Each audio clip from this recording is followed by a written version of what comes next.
Chapter 8. A Hidden Palace. The northern tip of the Sleeping Kingdom was an ugly and vacant place. It was known for its bare trees, bumpy paths, and dangerously high cliffs. Small stones were scattered on the earth, making it nearly impossible to travel to by carriage. Even though it rained every so often, nothing ever grew, making it impossible for any animals to live there. In the middle of this dry and deserted place was a small castle surrounded by a deep, empty moat. It was ancient and made of dark bricks, wooden doors, and had been through years of decay. No one knew who had built the castle or why it had been built, but then again, very people even knew of its existence. The inside of the castle was covered in a thick layer of dust. Cobwebs almost as old as the castle were on every windowsill, even though there were no spiders to be found. All the rooms and corridors were empty, except for the occasional discreet chair or table placed in a corner. A great hall completed the eastern wing of the castle. Floor-length windows bordered the hall, letting a lot of light, but they were so old that the glass distorted outside world. The castle couldn't have been a less desirable place to be, but for one woman it was the perfect place to hide. Somehow, the evil queen had escaped the dungeons of Snow White's palace. She managed to get a hold of her magic mirror and travel to a place where she knew she would never be found. The castle acted as a perfect sanctuary where she could finish the work she had started so long ago. The evil queen was not a stranger to this place. Over the last century or so, many people had come to the castle, but only she and a few others were fortunate enough to have left it, including someone the former queen had not seen in a great while.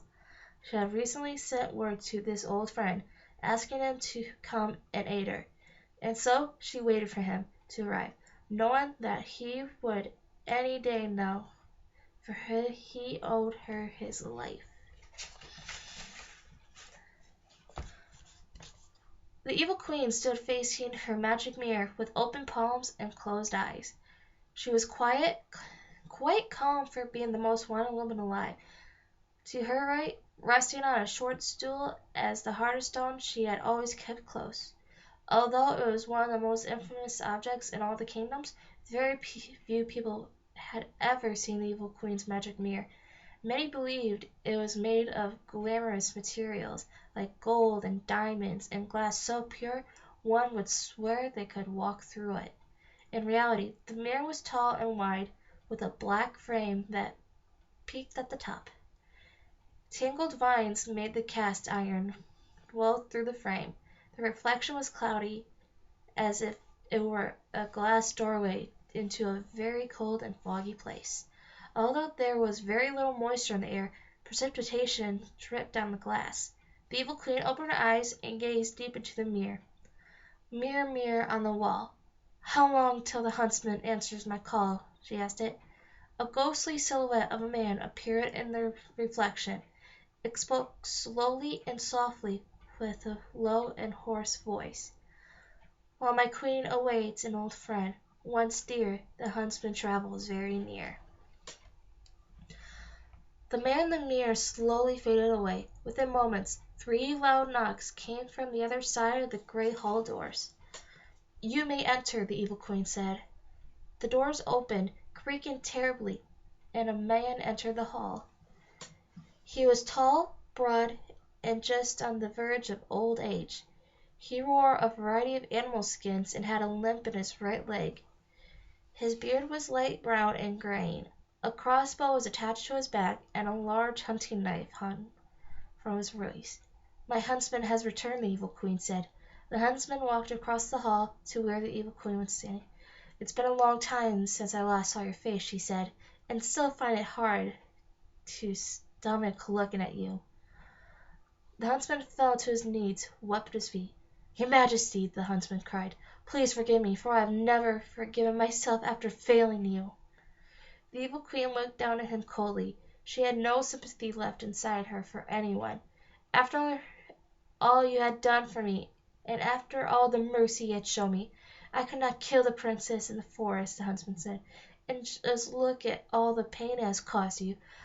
I had just done as you asked. You would still be queen.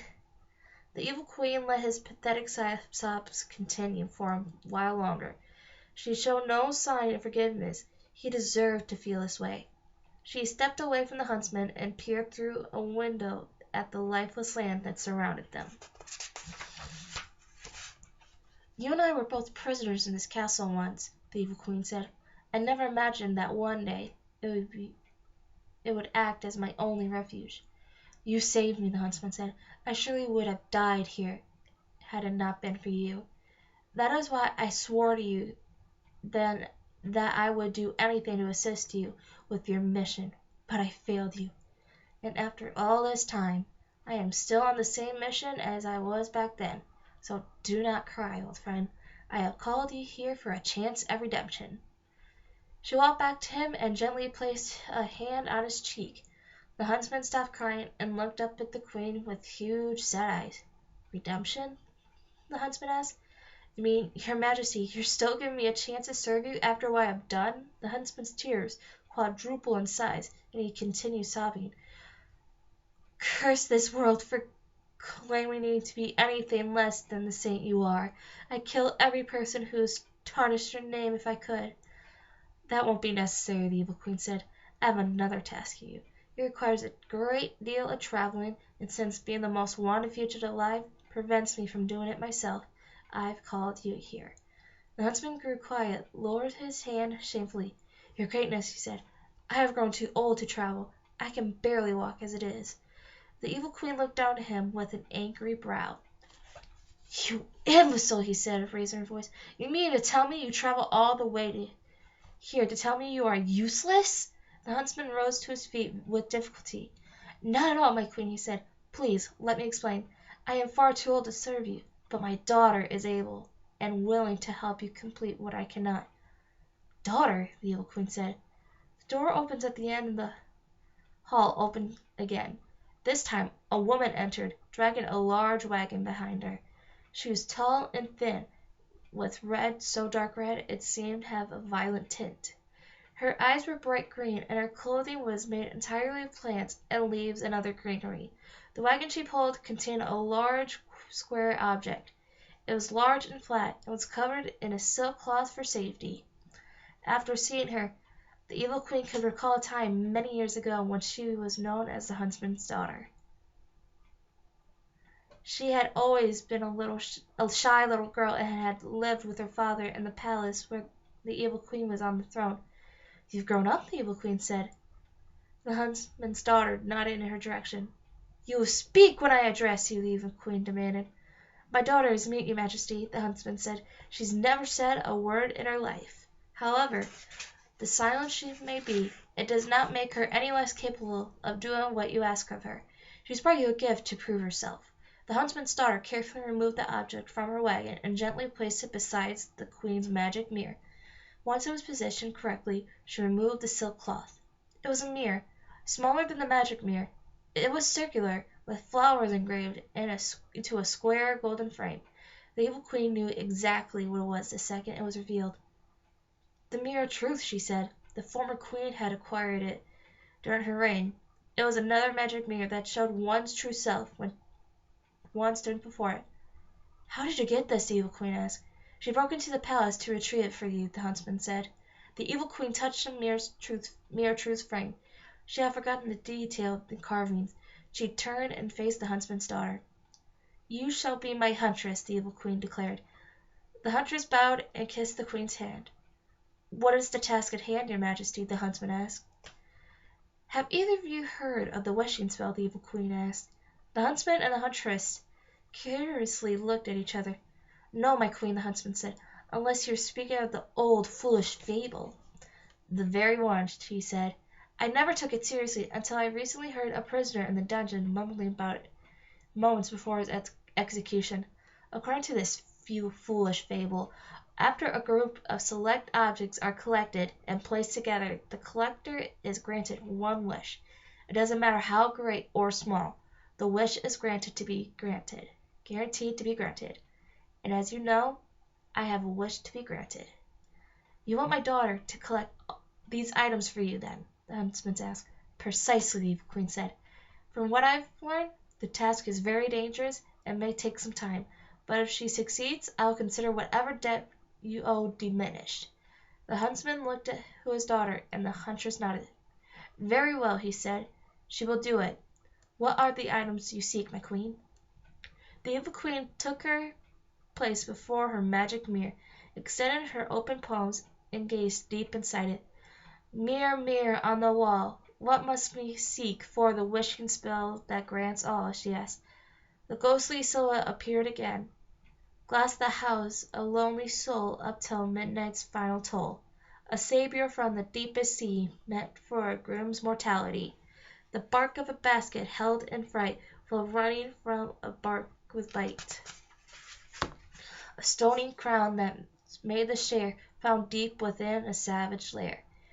A needle that pierced the lovely skin of a princess with beauty found within. A wavy lock of golden rope, that once was freedom's only hope. Glittering jewels whose value increased, after proving the false decease. Teardrops of a maiden fairy, feeling neither magical nor merry." "There you have it," the Evil Queen said. The huntsman and the huntress but the magical mirror was not finished. "But listen to this, my fair queen, for I offer you a fair warning. For one wish you are willing to pay any price, unaware the wishing spell only happened twice. And the spell can only happen once more, for it was already used once before. In this castle as we stand, a duo move throughout the land. A young brother and sister collect at quick pace, and may defeat my queen in the wishing spell race." The man in the mirror faded away, leaving the queen with the worst possible news. Not only was someone else after the objects she needed, but if they were used before she could collect them, the spell could never be used again. She closed her eyes and thought about what her next move would be. She couldn't afford to have any more odds stacked against her. After a lifetime of work, she wasn't about to let 2 children stand in her way. "I'm going to start retrieving those items," the Evil Queen said to the huntress. "I will handle the brother and sister. Now leave me." The huntsman and the huntress bowed and left the Evil Queen alone in the great hall. The Evil Queen stood before the mirror of truth. Years of being a prisoner had taken its toll on her appearance. It was painful for her to see the aging woman who her reflection had become. She picked up her heart of stone and examined it closely, lightly stroking its sides. The Evil Queen looked back up at the mirror of truth. This time there was no reflection of the disheveled woman she had grown into. This time the face started back to where she was useful one. It belonged to a beautiful young maiden with pale skin and long dark hair. She wore a long white dress with a matching ribbon tied around the waist, and was also holding the heart of stone. The girl smiled, but the Evil Queen did not smile back. She knew the girl in the mirror very well, and she was not Snow White. And that's the end of chapter 8. Hope you enjoyed it. Don't forget to subscribe if you want to know more of the Land of Stories and more books to come. And I'll see you tomorrow, and enjoy your reading. Bye!